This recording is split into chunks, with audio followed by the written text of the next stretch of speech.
Alors on va se tourner maintenant vers un autre personnage, Denis Sommers, qui est vice-président de la région Franche-Comté, parce que des entreprises c'est bien, mais il y a aussi la région qui est importante. Et moi j'aimerais un peu savoir quel est le soutien de la région aux créateurs d'entreprises, aux repreneurs et de tout ce public qu'on voit ce soir. Oui, je crois que ça serait peut-être un peu long Non, mais d'expliquer on va faire très court. l'ensemble des dispositifs qui sont aujourd'hui disponibles. Je dirais que l'ensemble des outils nécessaires à la reprise, à la transmission, à la création d'entreprises existent aujourd'hui en Franche-Comté.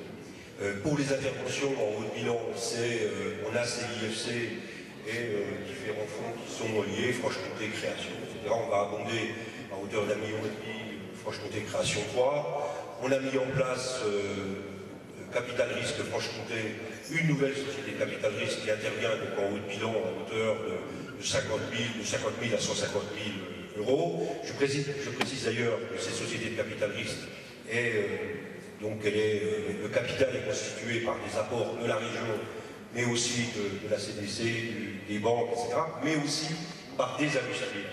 Et l'intérêt dans le comité d'engagement, il y a une dizaine d'industriels qui statuent aussi sur les dossiers. On est vraiment dans une logique très partenariale.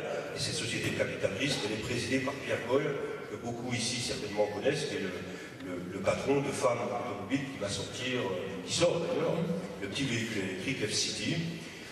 Nous avons le fonds régional d'innovation, de multiples aides en matière d'immobilier d'entreprise, d'aide à l'investissement matériel, la régie ARDEA, là aussi, c'est la régie d'avance remboursable.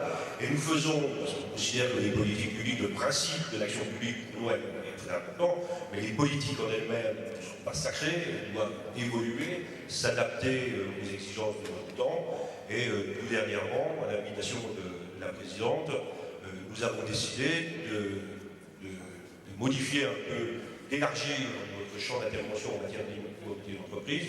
Jusqu'à maintenant, on intervenait en matière avec des subventions.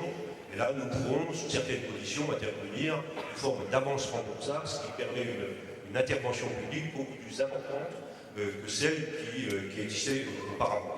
D'autant que nombre de chefs d'entreprise ne sont pas forcément demandeurs de subventions. Très souvent, les avances remboursables viennent très bien.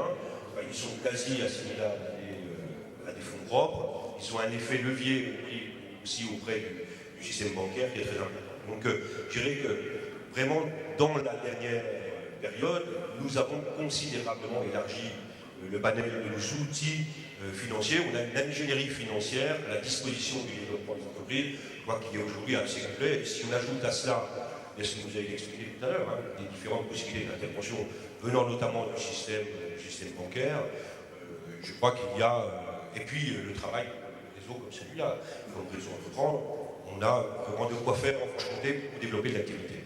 Très bien. Il nous reste à vous remercier tous d'avoir participé à cette table ronde extrêmement rapide, mais on va vous retrouver après lors du cocktail. Merci beaucoup.